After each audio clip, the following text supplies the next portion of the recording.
Bonjour à tous et bienvenue sur un podcast de la chaîne Token Talkers. Aujourd'hui, on a la chance et l'honneur de recevoir Dorian Appéré, qui est le CEO et fondateur de Titan Benz. Comment vas-tu, Dorian? Ça va super, écoute. Et toi, Jean?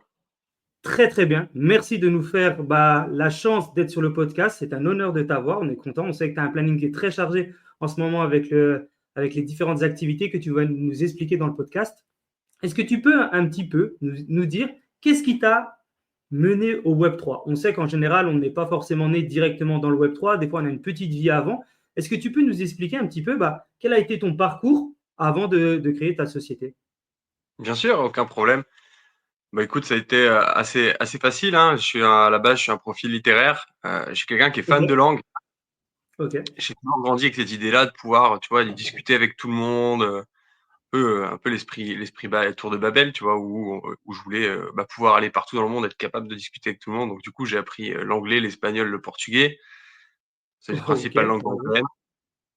Le latin aussi, mais c'était pour avoir les bases justement de toutes ces langues-là.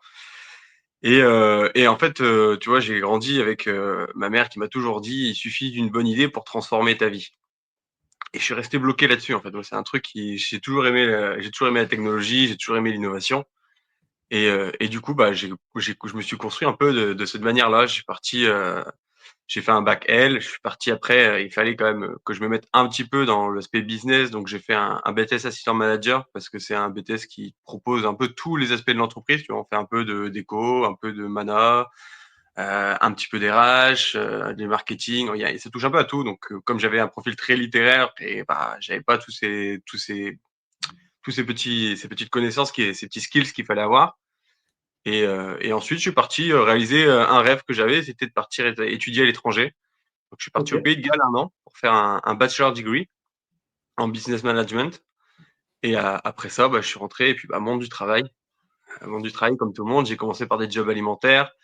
J'ai fait du travail en hôtellerie dans un hôtel 4 étoiles business justement pour continuer à travailler mon anglais, tu vois, pas perdre ce petit côté-là. Et après, j'ai trouvé un travail qui me plaisait bien. Je suis parti travailler pour un technopole. Donc, on faisait de wow. l'accompagnement de startups. Leur objectif au technopole, c'est de trouver des jeunes startups. Ça peut commencer un peu à une phase encore plus amont que nous. Ça peut commencer vraiment à l'idéation du projet. On les aide à se maintenir, à se développer, à trouver les bons contacts. C'est un facilitateur avant tout. Et l'objectif, c'est que ces entreprises-là tiennent 3 ans. Parce que, on le sait tous, une startup, généralement, ne dépasse pas le stade des 3 ans. Donc, je suis resté 3 ans et demi là-bas. J'ai découvert plein de projets passionnants. En fait, je me suis rendu compte que développer un projet, ça tenait beaucoup, surtout au courage qu'on mettait dedans. C'est pas une question de personne. Il n'y a pas de profil type de l'entrepreneur. Tu vois, j'ai vu des gens qui venaient de la recherche, j'ai vu des gens qui venaient du chômage, j'ai vu tous les profils, tout ce qui pouvait exister. Et ces gens-là, ils sont pas plus bêtes que toi et moi. Ils sont pas plus bêtes que ton voisin. Ils ont juste le courage de se lancer, de se dire mon idée, peut-être que mon idée va marcher. Et il se donne à fond dedans, quoi. Il se donne à corps et âme. Et j'ai trouvé ça passionnant, j'ai adoré ça. Mais au bout de 3 ans et demi, je me suis dit qu'il fallait que je change un peu parce que j'avais fait le tour du poste, j'avais fait le tour du travail. Et je suis parti du coup travailler dans une phase plus amont, tu vois, toujours dans l'innovation, mais plus en amont. Je suis parti travailler pour un laboratoire de recherche dans une école d'ingénieurs. Et j'y suis toujours. Et en gros, c'est un Ok. laboratoire qui a pour spécialité tout ce qui va être les réseaux de capteurs, l'efficience énergétique et le traitement de données. Mais tout ça sous couvert d'IA, de robotique, tous ces trucs-là. Donc du coup, je suis dans vraiment une phase très très amont avec des gens qui développent plein de petits projets. C'est pas des startups, mais tu vois, ils concentrent leurs recherches et du coup, je découvre un peu les technologies en amont, comment ça fonctionne et tout ça et tout ça. Et du coup, pour en revenir un peu au Web3, en 2021, ouais, c'est en 2021, j'ai commencé à plonger. C'était juste après le crash de Luna. Moi, je Ok. connaissais le Web3, je connaissais Bitcoin, j'en entendais parler, mais je m'étais pas noyé dedans, tu vois. J'avais trempé le doigt, j'avais déjà acheté un peu de crypto-monnaie pour me marrer, mais j'en avais rien fait, je l'avais perdu, je l'avais dépensé. Pour être tout à fait franc, ma première transaction sur la blockchain, je me suis fait scam. Tu vois. Ouais, super. J'ai Bienvenue. même Ouais, j'ai même pas eu le temps, tu vois. J'ai ouvert un wallet fantôme. Je voulais acheter un NFT parce que je le trouvais super beau et j'ai bien aimé le truc. J'ai mis mes soldes dessus Et en fait, en ouvrant le wallet Phantom, j'ai reçu un NFT de base et qui disait ah venez récupérer votre récompense. Et comme moi, je m'étais armé dans le Web3, j'avais tout fait bien. Hein. J'avais un burner, j'avais mon wallet principal, j'avais un wallet token. Je m'étais dit on va s'armer, trois wallets, ça va tout bien. Et en fait, j'ai vu le truc, je me suis dit, oh cool, Phantom, il nous reward parce que tu viens d'arriver, tu sais, je m'attendais à avoir un SBT, quelque chose de rien de bien grave, quoi. Bam, j'ai acheté, allez hop, je me suis fait drain. Premier truc, 3 sols, drain. J'avais pas dépensé un euro sur la chain. Mais non, waouh. Ouais, super, super. Comment être bien accueilli dans le Web3? Ouais, mais ça m'a fait marrer en fait. Et là, ce qui était vachement bien, c'est que ça a été hyper formateur. J'ai compris tout de suite dans quoi j'ai mis les pieds. On est vraiment au Far West, quoi. C'est vraiment chacun cherche son or et puis bah à chacun de faire gaffe à ses arrières, quoi. Ouais, c'est clair. C'est clair. Et donc, du coup, tu nous parlais dans ta présentation. Est-ce que tu as fini la présentation ou est-ce qu'il y avait d'autres choses? Non, non, non, pour moi, c'était à peu près bon. C'était juste expliquer que bah, là, j'en arrivais, comment je suis rentré dans le Web3. Ouais. Là, je me suis mis scam. Et après, du coup, je me suis intéressé un peu plus. Tu vois, j'ai mis le nez un peu plus profondément dedans. En parallèle, bon, moi, ce qui me faisait marrer, c'était les NFT. J'adore l'art. Donc, du coup, tu vois, ma Ok. grand-mère tenait un magasin de cadres. Donc, du coup, j'ai toujours grandi avec des cadres, des tableaux. Et le NFT, je trouvais que c'était vachement sympa, l'art numérique. Bon, je sais très bien que j'allais pas gagner d'argent dessus, hein. Je suis pas fou. Je m'attendais pas à trouver le nouveau Bored Ape ou des choses comme ça. C'était juste pour me marrer. Et à côté de ça, bah, j'achetais du BTC, j'achetais de l'ETH, j'achetais deux, trois shitcoins par-ci, par-là pour Ok. avoir de quoi me couvrir un peu plus tard. Ok. Bon, bah, c'est une bonne transition. C'est vrai qu'il y a beaucoup de gens qui commencent en général par les crypto-monnaies, le Bitcoin, puis après un peu la période NFT. En ce moment, c'est un peu les mêmes. Et puis après, ils se rendent compte qu'il y a d'autres choses derrière et puis ils continuent à explorer, puis ils développent leurs idées sur la blockchain. Et toi, tu as développé ton idée sur la blockchain. Tu disais en intro, bah, c'est important d'avoir des idées et on se nourrit de nos idées. Et toi, tu as une idée. Est-ce que tu peux nous expliquer justement bah, comment elle est née cette idée de créer un univers, etc. Tu peux nous en dire un peu plus? Cette idée, elle est née d'un pari un peu fou parce qu'en fait, je suis ami d'enfance avec Taz. On se connaît depuis qu'on est branleur. On devait avoir 3 ans quand on s'est rencontrés, tu vois. Mais non, Et, incroyable cette histoire. ça fait longtemps qu'il sait que je veux lancer un truc. Lui aussi, il voulait lancer un truc. Et puis, on se challengeait des fois autour d'une bière pour rigoler. Tiens, si on s'amusait à trouver en fait un projet. On démarrait un projet, puis on se demandait est-ce qu'on peut le faire? Est-ce qu'il serait Web plus Web 3 plus Web 2? On essayait de lancer le truc, quoi. Et en fait, tout est parti au moment où Bitcoin a commencé à s'envoler là cette année au mois de mai. On a commencé à discuter de ça et puis il m'a lancé le pari. Il m'a dit écoute, si dans 15 jours Bitcoin n'est pas descendu en dessous des 35K, on lance un truc. Et au final, on a repris l'exercice qu'on faisait jusqu'ici. On a repris l'idée, tiens, qu'est-ce qu'on pourrait lancer, qu'est-ce qui nous plairait bien. Et on est parti sur le jeu parce que moi, je suis un grand gamer, j'ai toujours adoré jouer. Bon, je suis un grand gamer, je vais sûrement froisser tous les fans de PC. Moi, je suis un grand gamer console, mais, mais j'ai toujours une console. Tu vois, j'ai toujours grandi avec une ou plusieurs consoles chez moi. Et je me suis dit, tiens, un jeu vidéo, ça pourrait être marrant. Puis à ce moment-là, je découvrais le projet de Samy avec Cross the Ages. Donc du coup, Ouais. j'étais assez à fond dedans. J'aimais bien la mécanique, je trouvais ça cool. Et là, on est parti sur ce terrain-là. Il fallait faire quelque chose, quoi. Donc on est parti de l'idée de faire un jeu vidéo. Alors on a pris 10 000 facettes. Tu vois, au début, le jeu, il avait rien à voir du tout. Moi, ce que je voulais faire, c'était faire s'affronter les communautés NFT ou Ok. projet Web3 tout simplement. Hein. Mais je voulais créer un jeu qui soit justement en lien, tu vois, le lien entre les deux. Parce que on le voit souvent, tu vois, dans les partenariats, etc. Moi, quand je suis dans les communautés NFT, on le voyait souvent ces petits jeux-là entre communautés où ça se trash talk et tout, où ça joue un peu sur X. Et nous, on voulait se positionner entre les deux pour être celui qui compterait les points, tu vois. Bon, on a bien réfléchi, c'était pas un modèle économique viable, c'était tricky. Il y a quelque chose à faire, hein. Si quelqu'un veut lancer le projet, franchement, je suis même prêt à faire un call Il y a pour de donner tout l'idée. ce qu'on a travaillé dessus parce que ça peut être hyper fun.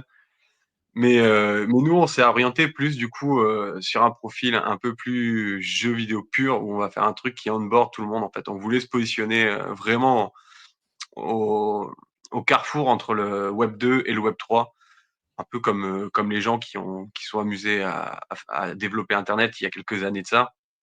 On voulait vraiment que les gens puissent découvrir le Web 3 grâce à notre jeu. Donc du coup, on a lancé Night on Base et ce projet-là, c'est plus l'idée de reprendre en fait un livre qui m'a marqué moi quand j'étais petit. C'est un livre dont vous êtes le héros, où il y avait une infinité de possibilités. En fait, on te donne une baseline et puis après, tu as des choix. Et tu choisis, tu vas à telle page, tu vas à telle page, tu interagis, tu lances le dé et tu as de la chance ou tu pas de chance. Et moi, j'ai adoré ce concept-là et je me suis dit, tiens, c'est marrant parce que en fait, ce truc-là, ça n'a jamais été plus développé que ça, quoi. Alors qu'on est aujourd'hui à l'ère d'Internet, bah, c'est facile de faire une version Internet. Alors, il y en a, hein, j'en ai découvert depuis au moment où on est à l'idéation, j'avais pas connaissance. Aujourd'hui, je me suis rendu compte qu'il y en avait. Mais nous, on a trouvé derrière l'idée et on s'est dit, tiens, on va le développer un peu plus. On va partir plus sur un donjon de Nailbug, qui est une autre référence de mon enfance. Et on va reprendre ce concept-là, mais on va le moderniser. Et on va le rendre accessible à tout le monde. Donc du coup, on a pris la plus grosse peine. En fait, c'est toujours comme ça que ça marche dans l'innovation. Il faut prendre quelque chose qui fait froncer les sourcils aux gens. Et ça, c'est quelque chose que j'ai appris à Cardiff. Tu vois, c'est un prof en innovation d'ailleurs, en marketing et innovation, qui était très fort là-dedans et qui disait qu'à partir du moment où tu fronces un sourcil, c'est qu'il y a une innovation à faire. Tu vois. Et c'est à partir de D'accord. l'exemple tout bête. Hein, tu te coinces le doigt de pied sur ta table. T'as mal au pied. C'est énervant. Et bah, c'est qu'il y a un truc à faire. C'est que la table, elle est pas optimisée. Tu vois, il manque un truc. Et bah, nous, on s'est dit: «Qu'est-ce qui manque dans cet univers-là?» Et on a regardé un peu comment c'était composé et en fait, on s'est rendu compte que le problème principal au jeu de rôle, bah, c'est le maître du jeu. Parce que le maître Ok. du jeu, c'est un travail qui demande énormément de travail en amont. Il faut que la personne, elle connaisse tout l'historique du jeu, qu'elle prépare les quêtes, parce qu'elle doit savoir, où elle veut t'emmener, tu sais, plus ou moins.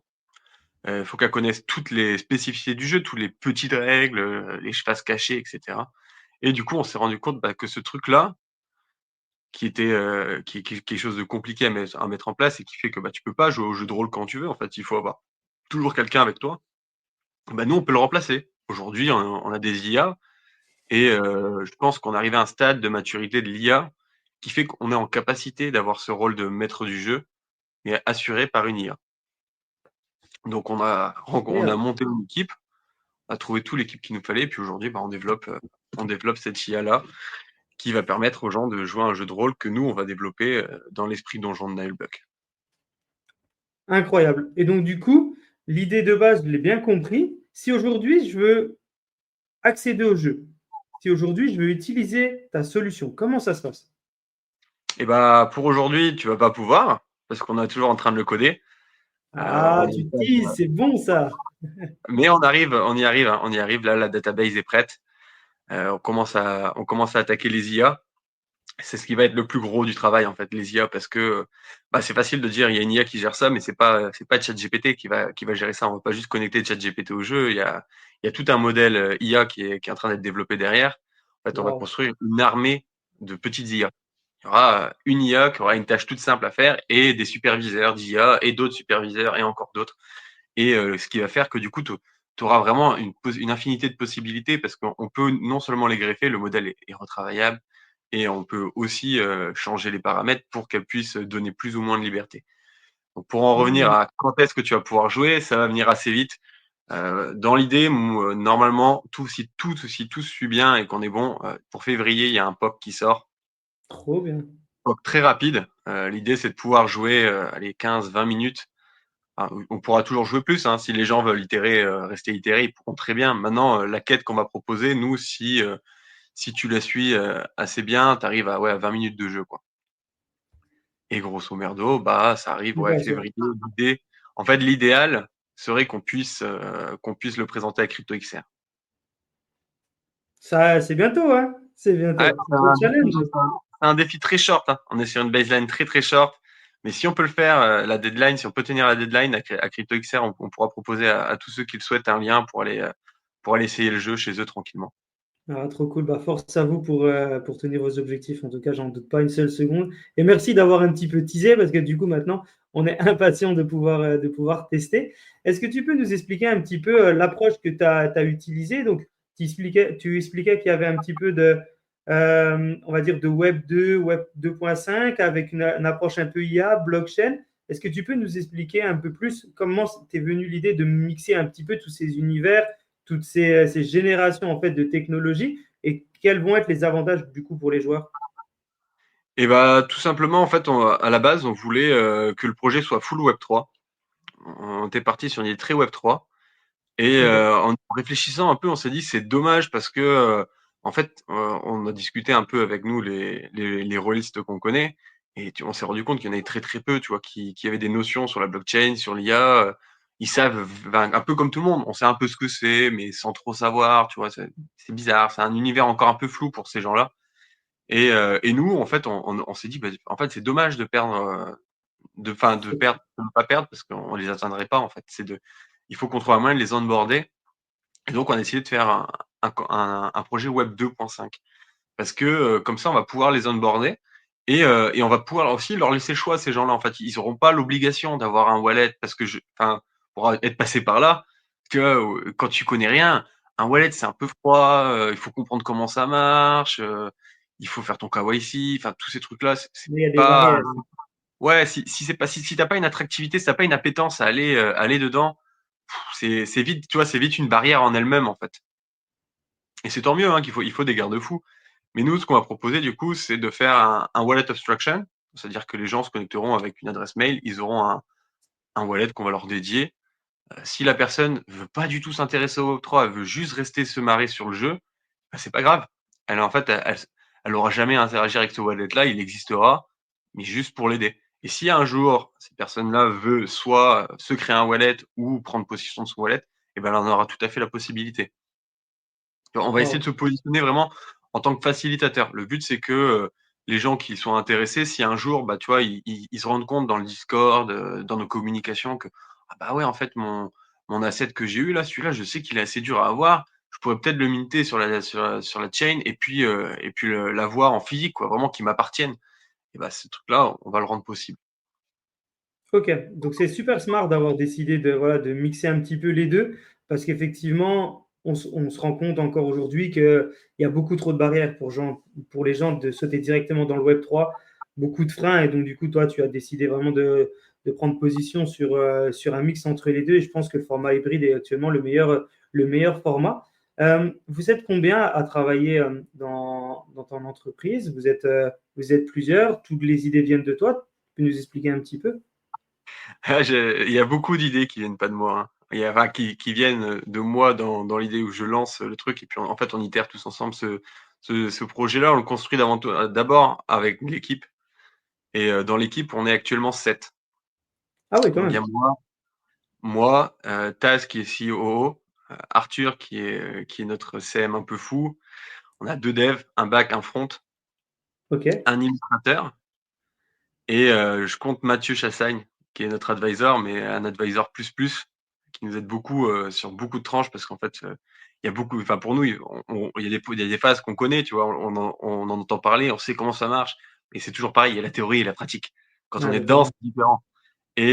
Et du coup, on a Mathieu Chassagne, je le compte dans l'équipe. Il est plus advisor, il intervient ponctuellement, mais son travail est quand même assez nécessaire. Donc, on est 7 dans l'équipe pour moi, avec Mathieu Chassagne et après tout le reste de l'équipe. Ouais. Et comme je disais, Wow. bah, du coup, les idées viennent pas forcément de moi. Des fois, je dis, tiens, est-ce que vous aurez pas une idée, hein? Enfin, il manque un truc, il faut qu'on développe un truc là-dessus. Et puis tout le monde balance ses trucs. Tout le monde dans les équipes, il y a pas de barrière, tu vois. Le graphiste peut proposer des idées qui touchent au dev et inversement. Et tout le monde va travailler ensemble et on développe, on mature nos idées ensemble. On regarde, est-ce que celle-ci est bonne? Est-ce que vous préférez celle-ci, celle-là? Bon, quand c'est trop compliqué, c'est moi qui tranche. Mais sinon, le reste du temps, quand ça se fait en douceur, on avance ensemble. Ouais, génial. Grosse équipe, en tout cas, 7 pour un projet qui est en naissance. C'est vraiment une belle équipe. Vous avez mis en place des choses incroyables. Bravo, bah, bravo à ça. Et vraiment, encore une fois, force à vous pour continuer. Ça fait toujours plaisir de voir l'écosystème grandir avec des nouveaux projets, des nouveautés, des projets hybrides comme tu lances avec voilà, différentes choses derrière. C'est vraiment incroyable. Et revenons un petit peu sur le sujet. Tu disais aussi que vous avez rajouté l'IA. Donc ça, c'est quand même assez formidable directement dans un jeu. Donc pour la partie bah, des maîtres du jeu, est-ce que tu peux nous expliquer, tu nous l'as dit d'une certaine manière, mais peut-être aller un petit peu plus en profondeur, c'est quel va être le rôle de ces maîtres. Est-ce ils vont avoir ce rôle quoi d'arbitre? Est-ce que tu peux nous en dire un peu plus? En fait, l'IA aura pour rôle de te faire suivre ton jeu. C'est lui qui va te faire vivre ton Du guide. expérience. Ok. Ouais, l'IA va être chargée avec tout ce que nous, on va lui donner, hein, tous les spécificités du monde qu'on est en train de créer, tout l'univers. Il va avoir les règles de l'univers, elle va connaître les personnages, leur caractère, la façon d'interagir avec les personnages. Parce qu'on veut mettre un peu un système comme Baldur's Gate 3 où quand tu discutes avec quelqu'un, et bah, soit tu lui parles bien et ça va coller, tu vas avoir des points bonus avec lui, soit tu décides de l'envoyer bouler, ce qui est tout à fait possible. Hein. Nous, le but, c'est vraiment que tu fasses ce que tu as envie. Et bah, si tu l'envoies bouler, tu vas avoir du karma négatif avec lui en quelque sorte. Et du Ok. coup, bah, l'IA, elle vient réguler et enregistrer ces paramètres-là à chaque fois pour que tu puisses avoir une expérience qui t'est propre.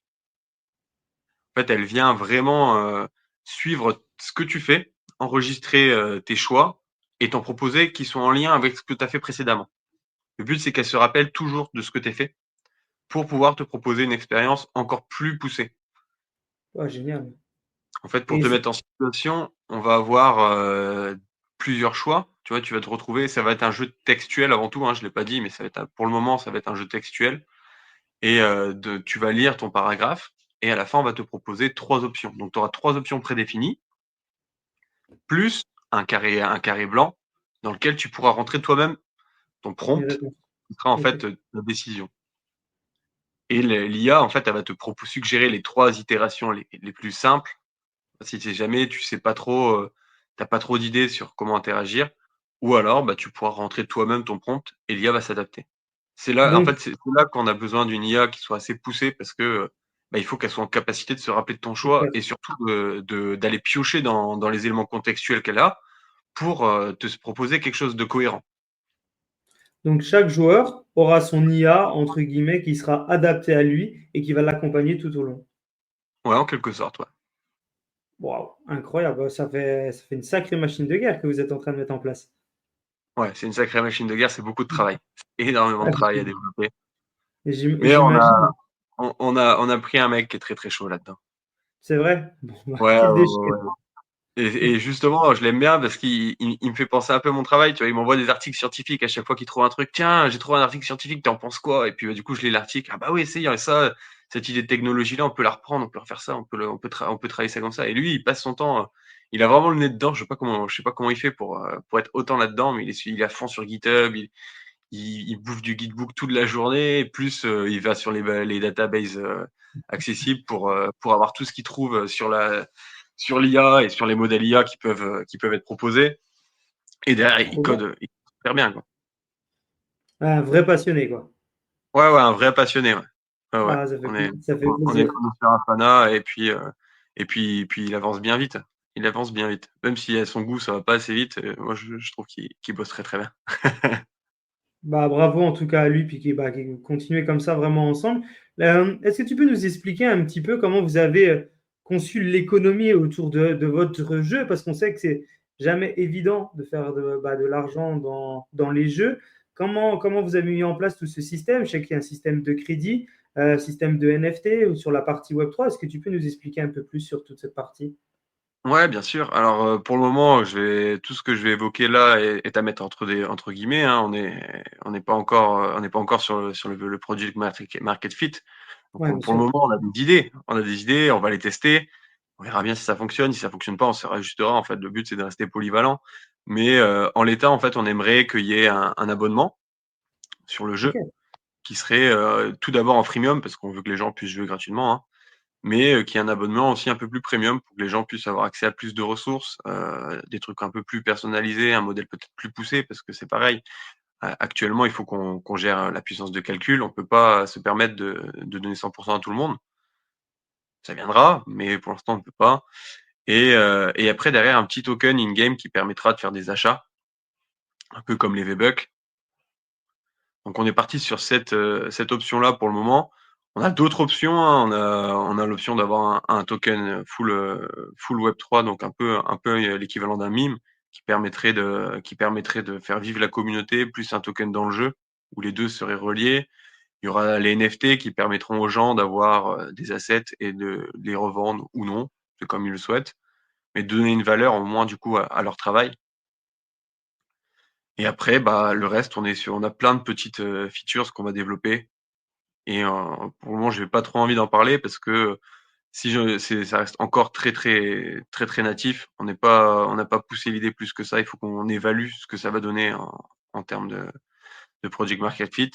Ouais, c'est clair.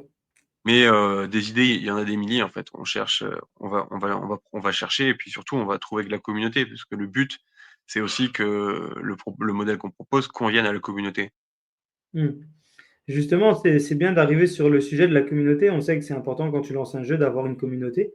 Comment vous arrivez à la stimuler? Comment vous arrivez à vous nourrir de leurs idées pour peut-être développer le jeu? Est-ce que vous avez déjà une communauté qui est fidèle? Tu parlais d'un Discord, j'imagine qu'il y en a peut-être une partie de la communauté qui est dessus. Comment ça se passe? Bah, pour le moment, on a une petite communauté, donc qui nous est fidèle, hein. On Bravo. interagit, on poste très régulièrement sur les réseaux, hein. Sur X, on est très présent.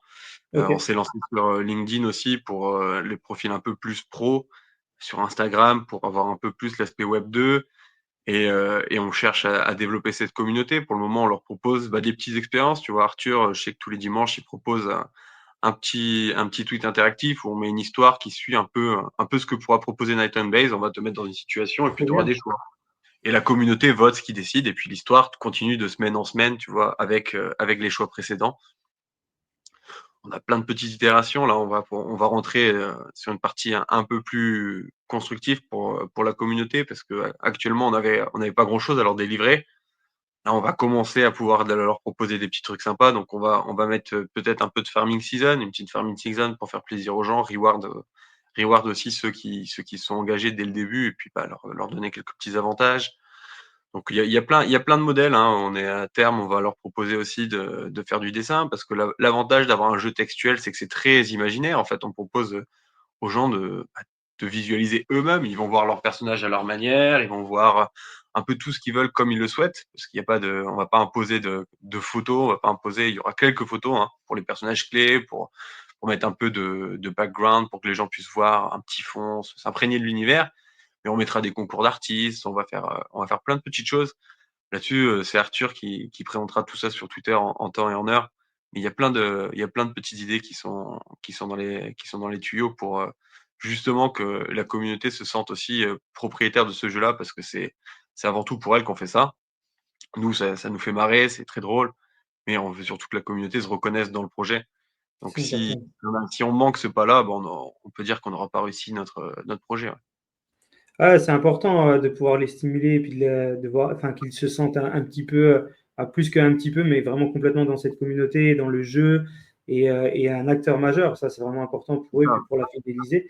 Donc, grosse pression sur les épaules de Arthur, alors c'est ça? Ouais, ouais, si Ils si ont si si si je dois lui pinguer un message, ouais, ouais, Arthur, prépare-toi parce que tu vas avoir beaucoup de boulot, ouais.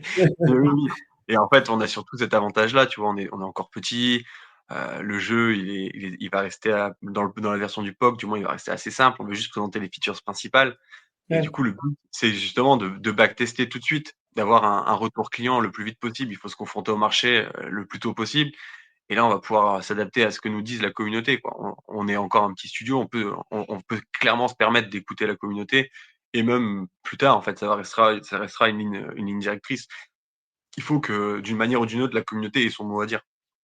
ouais, c'est sûr, On c'est on leur sûr. laissera on leur laissera tout à fait la place pour s'exprimer, pour, donner leurs idées, des opinions et pourquoi pas même reward ceux qui auront des idées sympas pour le projet, en fait. On se doute bien qu'il y a des gens qui vont être plus créatifs que nous, qui en jouant au truc vont se dire: «Ah putain, ils ont pas pensé à ça, moi j'aurais bien vu ça». On va prendre le truc et puis on va évaluer l'idée. Est-ce qu'elle est bonne? Est-ce qu'elle est pas bonne? Et si elle est bonne, on la met en place. Si elle marche et ben, on rewardera la personne parce que, grâce à elle, le projet a avancé. Ouais, bah, c'est vraiment très, très smart, hein. Toutes les personnes qui nous écoutent, qui sont, comme moi, impatientes de pouvoir tester le jeu et pouvoir, vous accompagner quelque part aussi un peu dans le développement parce qu'on pourra donner nos idées et tout.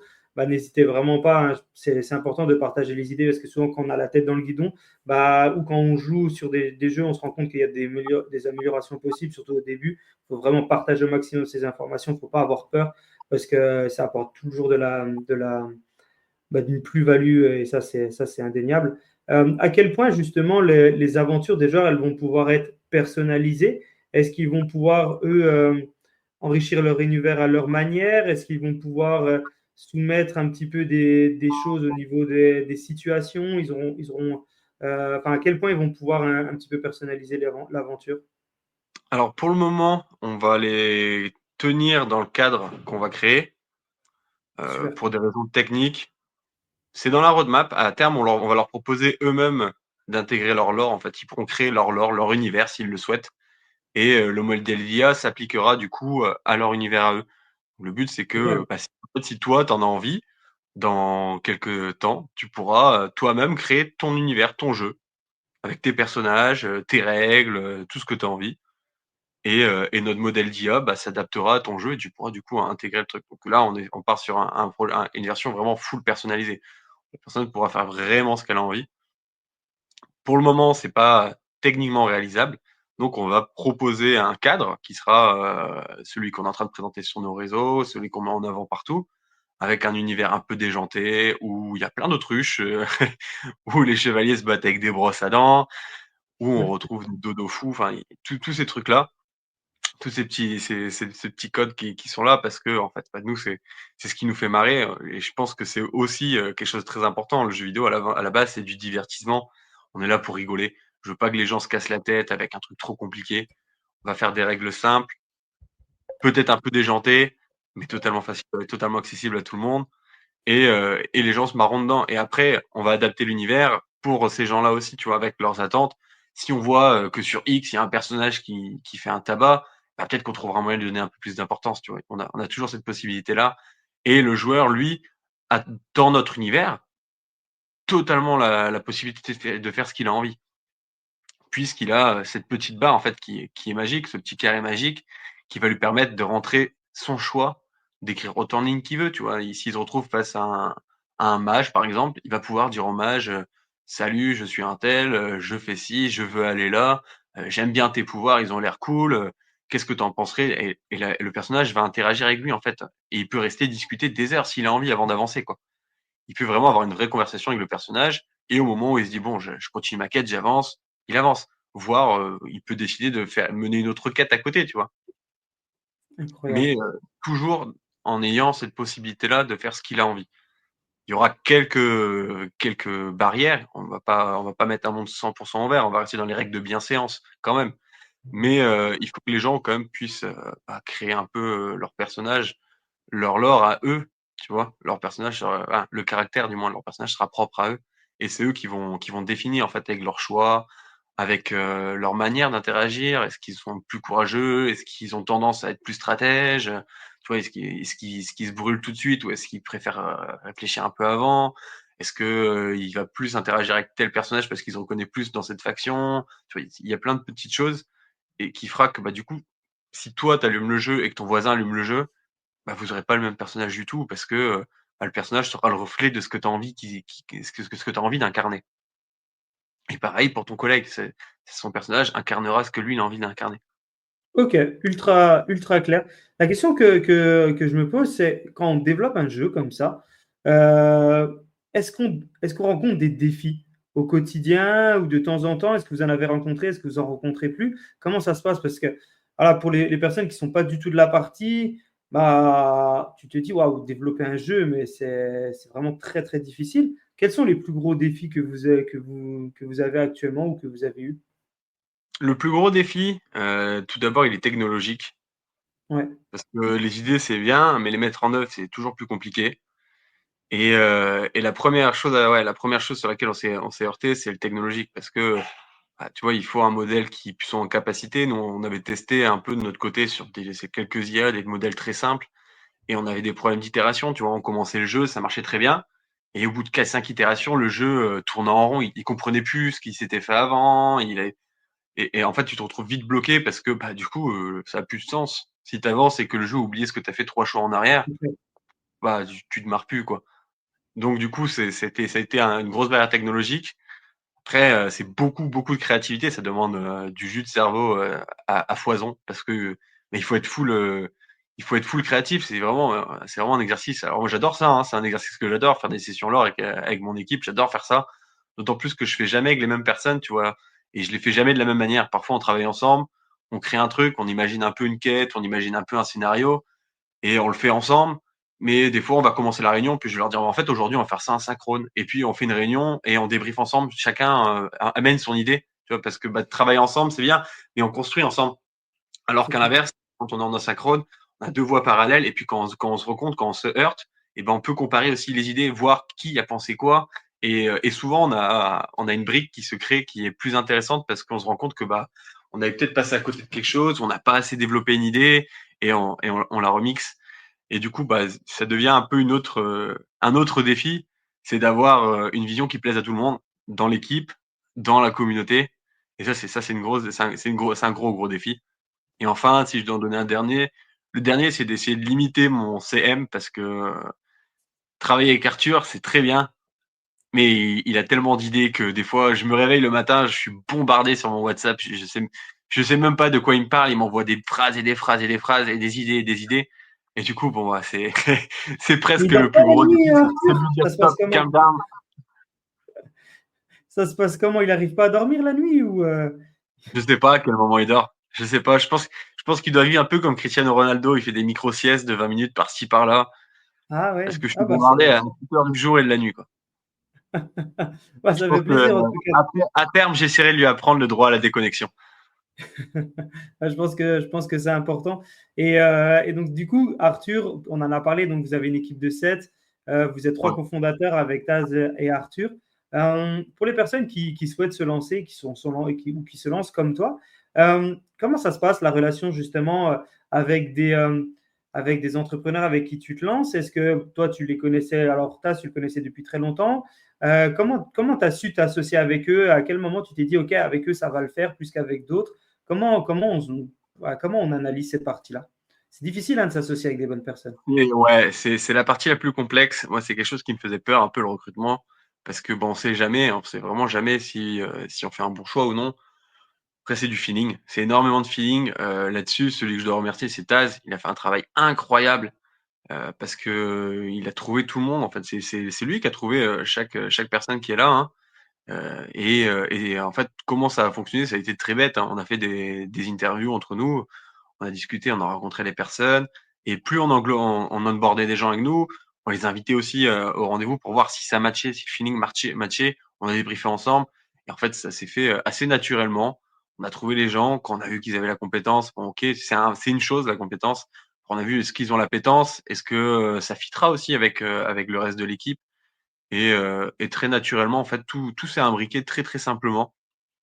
On a trouvé un peu de monde et puis on a travaillé ensemble et on a testé. On a fait une réunion sur le projet avec la personne pour voir est-ce que elle se sent dans le projet, est-ce que nous on la sent, et ça a marché assez facilement. Je vais pas trop m'en plaindre. Maintenant, j'ai mon équipe et je pense qu'on est pas mal là. À mon avis, on va pas bouger avant un petit moment. On bougera quand il y aura plus de ressources pour avoir un peu plus de devs, un peu plus C'est d'illustrateurs. clair.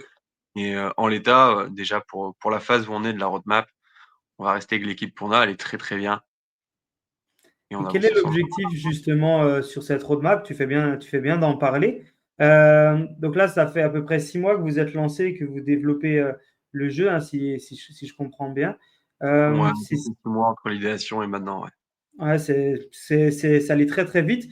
Quel va être l'objectif justement pour les 6 prochains mois? Donc j'ai compris que l'objectif c'était Crypto XR, voire quelques semaines après pour la première sortie de la première version. Puis après, quelle est l'idée un peu de la roadmap? À quel moment vous allez être prêt? À quel moment peut-être vous allez lever des fonds? Est-ce que tu as une vision un petit peu sur les prochains mois? Plus que sur les prochains mois, ouais. Ouais, On le voit j'imagine plus bien, loin. mais Pour le moment, je pense que ouais, la roadmap, on peut l'étaler facilement sur 5-6 ans. bravo. Actuellement, l'objectif, c'est le POC. Donc ça va être là, c'est vraiment notre objectif premier. On est à fond dessus. En parallèle, il faut qu'on développe la communauté. Une fois que le POC est lancé, tout de suite, on va commencer à chercher à travailler beaucoup plus l'aspect communautaire pour que les gens puissent itérer ensemble, développer leurs idées, proposer, tu vois, aussi leur expérience. J'aimerais bien, moi, aller sur X et voir des gens qui montrent leur choix ou qui, Mm. qui, qui rigolent parce qu'ils sont tombés sur un truc totalement improbable, ce qui va arriver, hein. Il va y avoir des trucs totalement improbables. Et du coup, ça va être un gros objectif. Mais derrière, une fois que le POC est lancé, le but, c'est le plus vite possible de rattraper un maximum de feedback pour nourrir un peu l'expérience et préparer tout de suite une V0 qui sera beaucoup plus complète.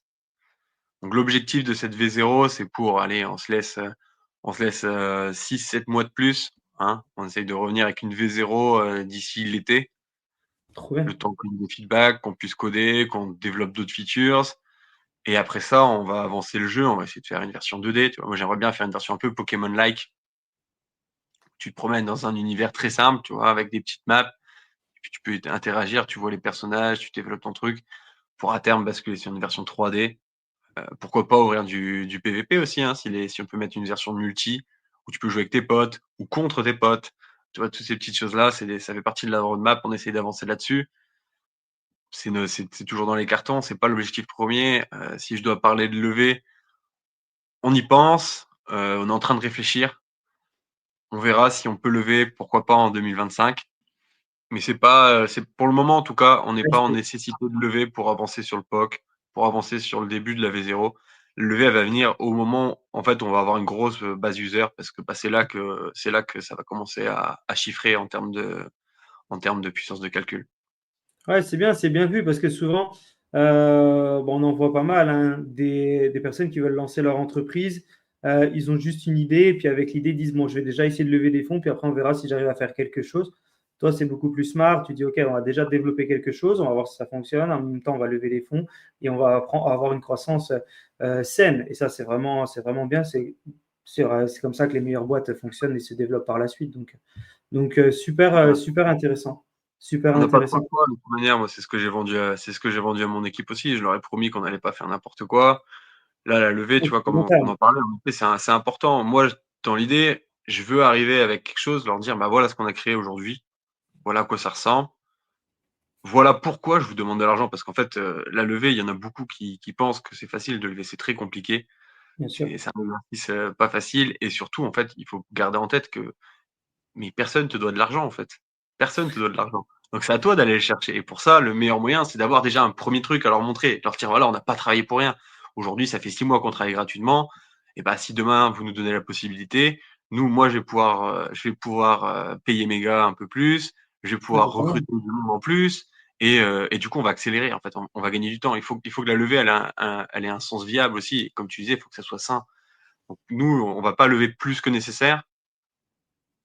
Et si lever il y a, on va lever quand on aura quelque chose à présenter pour lever. Ouais, il faut avoir un maximum de valeur aux yeux des gens parce qu'il y a tellement de concurrence dans la levée des fonds et c'est de plus en plus compliqué, tu l'as dit toi-même, qu'effectivement, il faut que tu sois différent des autres et que tu apportes plus de valeur que les autres. Si tu es au même C'est niveau que les autres, tu ne feras pas de différence. Donc c'est bien. Euh, reparlons un petit peu ou parlons un peu en profondeur de l'univers voilà, que tu es en train de mettre en place, que vous êtes en train de mettre en place. D'où est venue cette inspiration parce que, bon, on ne l'a pas encore trop dit, mais tu as parlé un peu d'autruche, tu as parlé de brosse à dents, tu as parlé de choses. Les gens ils sont en train de se dire, hein, dans le même univers, oui, Ouais. c'est un univers où on parle de chaos. Est-ce que tu peux nous expliquer un peu justement l'univers Knight on Base, savoir un petit peu comment ça se passe? Ouais, bien sûr, tout à fait. Alors du coup, bah, c'est un univers totalement what the fuck. On est reparti, nous. La grosse inspiration pour cet univers, c'est la création de Pen of Chaos. C'est dans le donjon de Nullbuck, en fait. On s'est dit, putain, qu'est-ce que c'est drôle ce truc-là.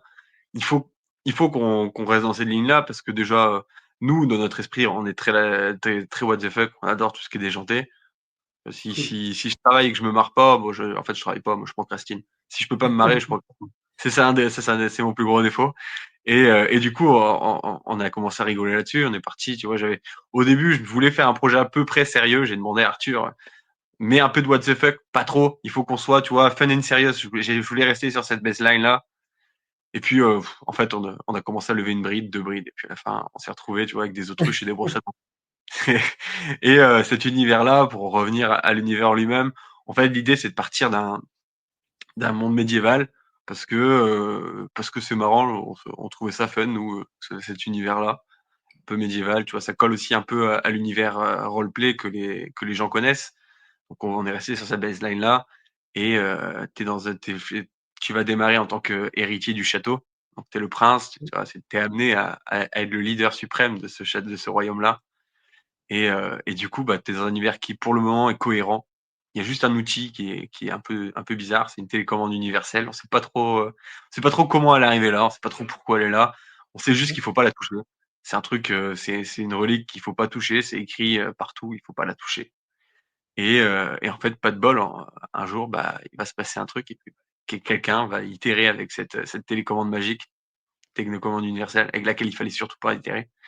Et Aïe. là, on part dans un upside down totalement déjanté, où en fait, t'es plus héritier du château. Ton père, c'est le SDF du village, tu vois. Il passe son temps à picoler, et du coup, tu passes dans une tranche totalement différente. En fait, tout est totalement déréglé. La personne justement qui était le SDF du village est devenu le roi du château. Le château qui était richissime n'a plus un copec. Enfin, tout s'est renversé. Et là, tu rentres dans un truc totalement what the fuck, tu vois, avec des personnages totalement délirants, avec des règles que tu vas pas comprendre au début parce que c'est assez bizarre, mais on mettra des petits trucs. On aidera les gens, il y aura des manuels, il y aura tout ce qu'il faut pour que les gens puissent comprendre les différentes itérations.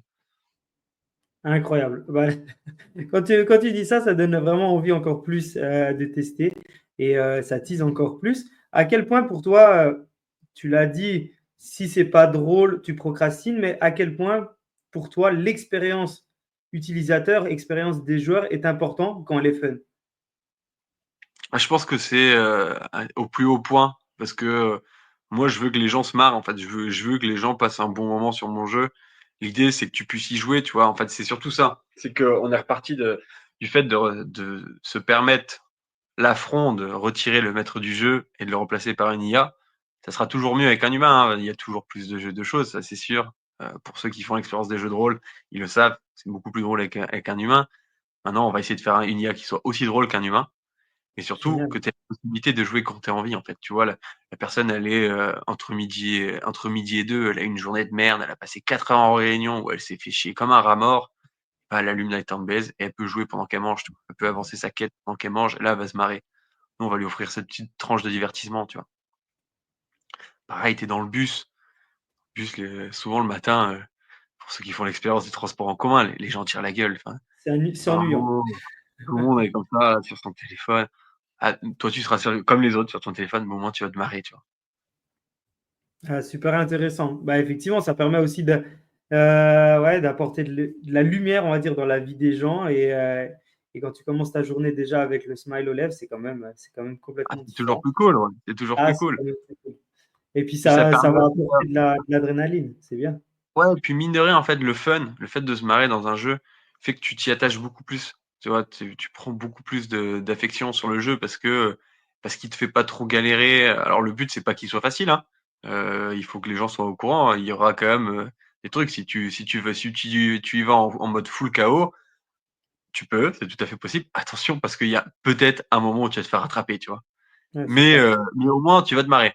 Et ça c'est le principal parce que du coup, tu vas t'attacher à certains personnages. Tu vois, il y a certains personnages qui seront très drôles, d'autres qui seront moins drôles, mais qui auront chacun leur bout de caractère. Et puis, tout ça, tous ces petits éléments mêlés ensemble vont faire que tu vas t'approprier l'univers. Et à la fin, ça va être ta maison, tu vois, que Night on Base sera chez toi. Tu Ce sera là où tu vas passer la plupart de ton temps. Donc, c'est important que ça soit un endroit qui soit incroyable et drôle. Donc, vois. ok. Trop impatient par rapport à ça. Est-ce que tu peux nous en dire plus sur la partie événement? Je sais que tu nous as parlé de Crypto XR. Est-ce que pour toi, c'est quelque chose qui est justement important de participer à des événements pour rencontrer des gens, rencontrer potentiellement bah, ton futur public, tes futurs utilisateurs, peut-être même des gens qui vous suivent déjà? À quel point c'est important justement les événements? Moi, je trouve que c'est même central en fait parce que il faut être confronté un peu à la communauté, il faut être confronté aussi aux investisseurs, il faut être confronté à d'autres projets. Et moi, je trouve ça hyper intéressant. Tu vois, la crypto XR pour moi, c'est un événement clé déjà pour l'aspect Web 3. On sait qu'il y aura, tu vois, 80% de l'écosystème sera là-dedans. On va retrouver toutes les personnes dont on entend parler toute l'année. Et c'est l'occasion aussi, tu vois, d'avoir ces personnes-là de manière plus accessible. On peut discuter autour d'un verre, on peut se croiser, discuter 5 minutes, on peut aller sur leur stand. Il y a une relation qui se crée comme ça. Et nous, à terme, on veut aussi que les gens puissent vivre l'expérience KOB en dehors de leur smartphone ou de leur PC. On veut que les gens puissent se rencontrer, qu'ils discutent entre eux. Pourquoi pas qu'ils fassent des vraies parties, tu vois, avec, pour le coup, un MJ, un maître du jeu qui soit humain et qu'on mettra à disposition s'il le faut. Mais il faut aussi, tu vois, que il y a un lien qui se crée entre les personnes parce que c'est aussi comme ça, on est des êtres humains, on est des êtres sociaux et il faut de l'interaction humaine quelque part et le but, c'est de créer à terme que nous-mêmes, on puisse créer nos propres événements. On va commencer par des petits events, tu vois? On va louer, je sais pas moi, un restaurant, un bar, on organisera un truc, les gens pourront venir boire un coup, on Génial. offrira à tout le monde et puis on jouera, on discutera, on fera les cons et je trouve ça essentiel parce que, bah, c'est une façon aussi de montrer qu'on est là pour eux et surtout on est là pour durer, tu vois? On n'est pas je suis pas j'ai pas envie de faire un up and down où on va hyper le truc, on va hyper blinder, ça marche très bien, il y en a plein qui le font, hein, ils hypent des beaux projets et au final ils livrent 10 de ce qu'ils ont promis, le projet se casse la gueule, les mecs prennent la caisse et ils se cassent. Moi, c'est pas du tout mon objectif. Moi, je veux que les gens se marrent, je veux qu'on puisse itérer ensemble, je veux que grâce à ça, en fait, on devienne tous un peu, ouais, ça va faire très sectaire, mais membres de la communauté, tu vois? Je veux que tout le monde puisse se rassembler et surtout, Une bah, que famille, ça quoi. continue. Ouais, c'est ça, pourquoi pas, tu vois? Pourquoi pas mettre après à terme qu'il y ait des entrepreneurs qui viennent chez nous, qui proposent leurs jeux aussi et que nous on les aide, par retour d'expérience, tu vois? Ça peut être ce genre de choses-là. Par exemple, si on fait des concours de dessin, bah, tu vois, on va aussi repérer, hein. Nous, on saura qui est bon en dessin, qui est pas bon. Alors pourquoi pas nous recruter déjà du monde? Et de 2, s'il y a des gens, d'autres projets qui ont besoin, bah, on leur dira: «Attendez, nous on a tel graphiste qui est dans ce type de d'art-là, qui correspond à ce que vous cherchez à développer. Tiens, on te propose un call», tu vois? Être un peu le liant aussi entre les gens. Ouais, c'est clair. Ça doit être passionnant quand tu commences à voir justement cette communauté se développer autour de toi par rapport à une idée de base qui était à la base une idée que tu es en train de développer, qui est de plus en plus grande, la communauté autour, les événements qui se font. Puis tu vois tout ça qui grandit et ça passe d'un petit noyau à un noyau de plus en plus gros, moyen, énorme et tout. C'est très, très intéressant à suivre. Tu parlais tout à l'heure du KOB, juste avant. Est-ce que tu peux nous en dire Ouais, plus aussi sur le KOB? Donc, le KOB, c'est la monnaie de l'écosystème, si je ne dis pas de bêtises. Comment ça. elle va être maintenue, comment elle va augmenter de valeur, en n'utilisant pas des mots trop techniques, parce qu'on sait qu'on peut vite aller sur On le va technique. vulgariser. Non, non, je suis pas. Exactement. Donc, quel rôle il joue, ce KOB? Nous, bah, ça va être en fait, ça va être, la pièce maîtresse de l'économie. Le KOB, ça sera le jeton in-game qui permettra d'avancer, en fait et tu pourras tout faire avec. Tu pourras aller chez le marchand, bah, tu paieras en KOB. Tu pourras, aller, dans notre marketplace à nous pour acheter des assets, tu paieras en KOB. Tu vois? Ça va être la monnaie économique du jeu. Pour le moment, elle sera très simpliste. On est en train de définir la tokenomie justement, c'est quelque chose qu'on Mhm. travaille avec Mathieu. Et là-dessus, bah, Mathieu Chassagne va nous accompagner sur, qu'est-ce qu'il faut faire. Attention, on va essayer de créer un système, déflationniste au maximum avec à terme, pourquoi pas, tu vois? Moi, j'aimerais bien que le jeu évolue dans le sens où, quand on aura une vision 2D peut-être, 3D, j'en sais rien, à quel moment de la roadmap ça sera le plus pertinent, mais j'aimerais bien qu'à terme, on puisse aussi ouvrir ce monde-là aux gens, tu vois? Que les gens puissent, devenir, je sais pas moi, propriétaires de leur terrain sur KOB. Ouais, tu auras ton Ah, terrain et avec du jeton KOB, bah, tu pourras acheter ton terrain, acheter ton fonds de commerce et lancer ton commerce, tu vois? Et quand les joueurs viendront, ils seront obligés de venir chez toi parce que nous, on n'ouvrira que des tavernes, tu vois? S'il y a des tavernes, elles seront ouvertes que et tenues que par des joueurs et les gens viendront payer chez eux, tu vois? Et nous, on fera un système, tu vois? Pourquoi pas un système d'impôt comme une TVA où la personne va nous donner du token et ce token-là ira directement dans un burner pour être brûlé et comme ça, vu qu'on brûle l'argent et que, bah, par définition, sur la blockchain, on va le limiter et bah, plus ça va y aller, moins il y en aura. Donc on va créer une déflation dans ce sens-là, plus, bah, d'autres petits aspects qu'on va travailler pour maintenir le cours, surtout, c'est le plus important. Mais on va se protéger aussi, en fait. Le KOB sera pas un mème. On va pas le mêler directement à tout l'écosystème, tu vois? Il servira surtout in-game. Il aura une valeur tangible in-game et après, s'il faut, pour, avoir un truc plus communautaire, on créera un autre token qui lui sera le token fun du jeu. Mais, il aura pas tu vois, il aura pas un impact sur l'économie réelle du jeu. d'accord. Et les joueurs, au fur et à mesure où ils progressent, ils auront la possibilité, grâce à cette monnaie, d'acheter des choses. Est-ce qu'ils auront la possibilité aussi de gagner des KOB au fur et à mesure où ils Oui. progressent? Oui, oui, oui, Ok. oui, en fait, on va mettre en place, des quêtes, cachées, on va mettre en place des easter eggs, on va mettre en place plein de petites choses de la farming aussi, hein, il y aura du farm. Et en fait, en fonction de ce que la personne veut, tu vois, il y a des gens, moi je connais des gens, ils se butent à Warframe. Warframe, c'est un jeu où clairement l'objectif du jeu, c'est de farmer toute la journée. Tu vois, tu fais la quête, la même mission des milliers de fois pour avoir un maximum de trucs pour pouvoir crafter tes items, parce qu'on va le proposer aussi du craft d'items. Tu vois, il te faudra par exemple 2 morceaux de bois et 4 morceaux d'acier pour faire un couteau, tu vois, des choses comme ça. Et bah pour ça, pour obtenir du bois, bah, il faudra aller dans la forêt et couper du bois. Couper du bois, bah après il faudra mieux être équipé parce que dans la forêt, il y a du monde, tu es pas tout seul. Il peut t'arriver des bricoles, tu vois ce que je veux dire? Et on va leur poser plein de petites missions comme ça et à chaque fois, on fera en sorte que les gens puissent, avoir, une petite reward, tu vois? Du paiement, qu'ils puissent aussi, bah, si la personne elle est, full aventure, elle veut absolument tout découvrir, elle a tué 10 000 monstres, elle a tout looté, bah, elle va aller dans la taverne, elle va pouvoir revendre pour avoir du jeton.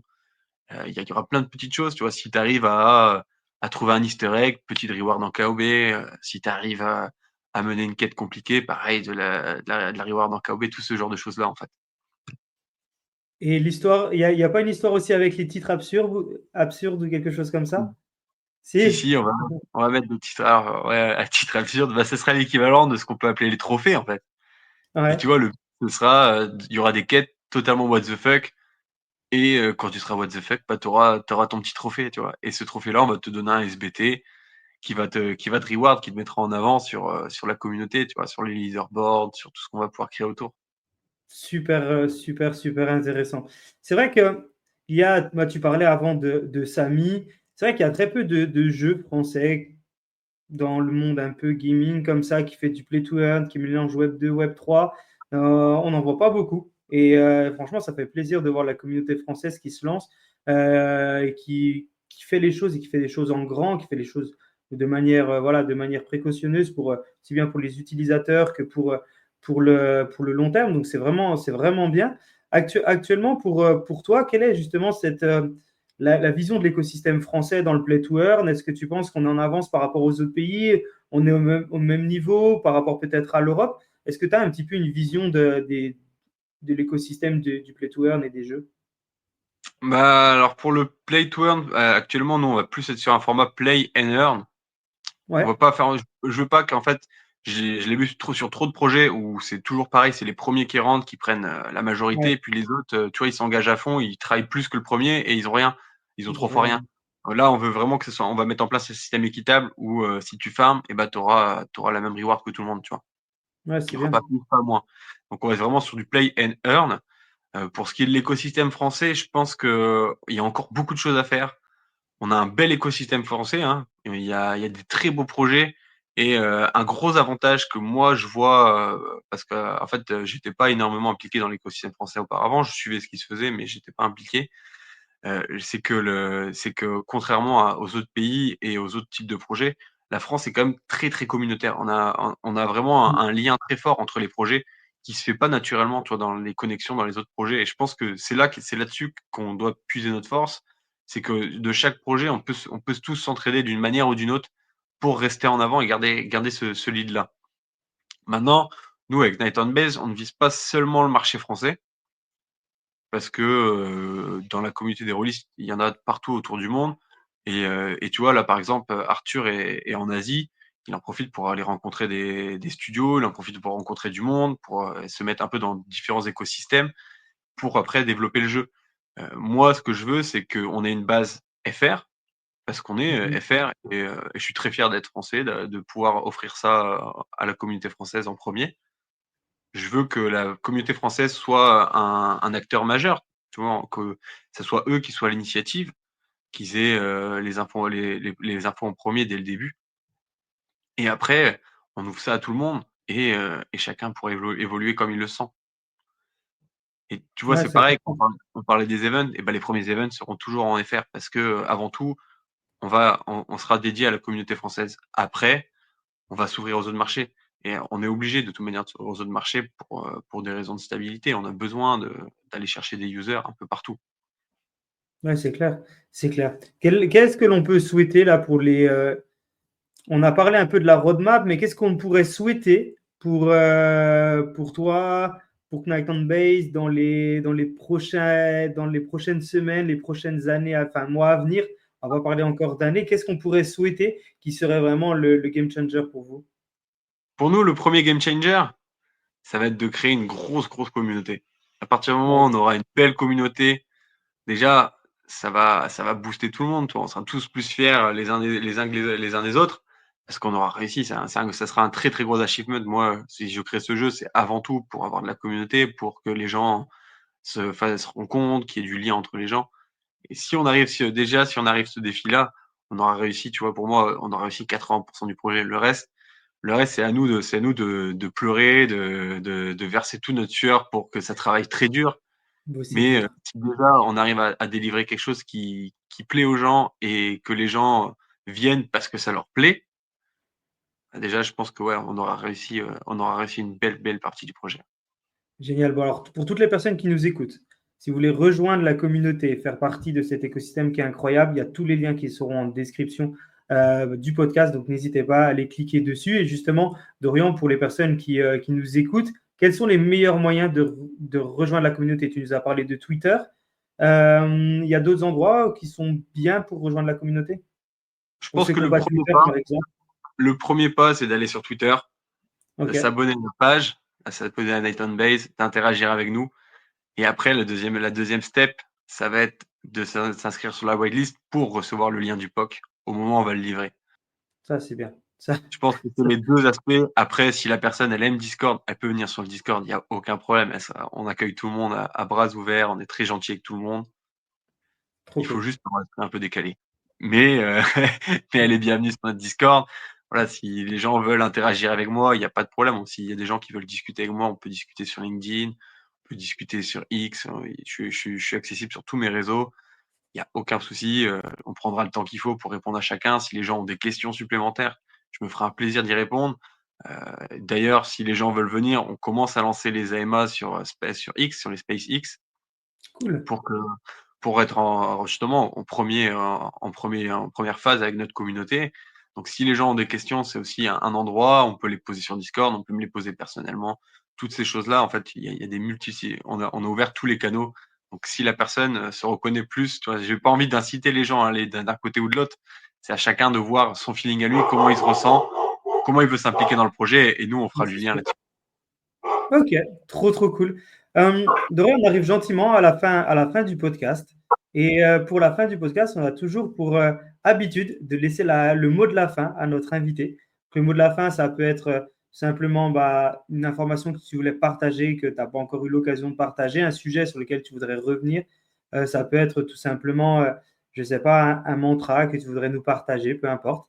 Tu as ce mot de la fin et on te laisse finir. Et bah, ça va être très rapide. Je vais inciter tout le monde à suivre aussi ce que vous faites vous, parce que c'est incroyable. Merci, c'est gentil. J'ai écouté pas mal de talks que vous proposiez. Il y a une valeur ajoutée incroyable. Donc, pour les gens qui veulent découvrir le système Web3, qui veulent simplement s'impliquer un peu dedans, bah, en fait, il y a juste à écouter ce que vous faites, prendre tous les insights et puis interagir derrière. Donc, je vais inciter les gens à s'abonner à vous, à venir aussi en contact chez nous, que les gens viennent chez nous et puis Totalement. après, hein, que chacun se reconnaisse dans son projet et puis force à tout le monde. Ouais, merci beaucoup. Merci. On voit la bienveillance de cet écosystème Web3 qui essaye de grandir. Des fois contre monts et marées, parce qu'on sait que des fois, le Web3, les gens, ça peut faire un peu peur. Et voilà, tous les gens qui sont dans l'écosystème sont plutôt sains d'esprit, font les choses bien et s'entraident. Donc voilà, merci. Ça fait De partie, toute manière, ta bienveillance fait partie de cet écosystème. je pense que de toute manière, cet écosystème-là, s'il n'était pas sain, il s'auto-liquiderait en fait. C'est un peu un des atouts du Web3, hein, il s'auto-épure, donc il faut que les gens soient bienveillants entre eux, et puis c'est hyper important aussi que tu vois, il y a tellement de préjugés, tellement de trucs que si on veut que ça s'adopte, et ben il faut aussi aller contre tous ces préjugés et puis montrer que on est des gens ouverts, on est accessible et qu'on n'est pas des gens qui sont cachés au fin fond d'une cave avec des terroristes. Comme des geeks. Ouais, voilà, c'est ça. Ah, c'est clair. Ah bah ok. Bah merci beaucoup Dorian et j'invite tout le Bah, monde à merci voir à les toi. liens en commentaire. Prends soin de toi très vite et déchire tout encore avec Night on Base. Merci, prenez soin de vous, les gars.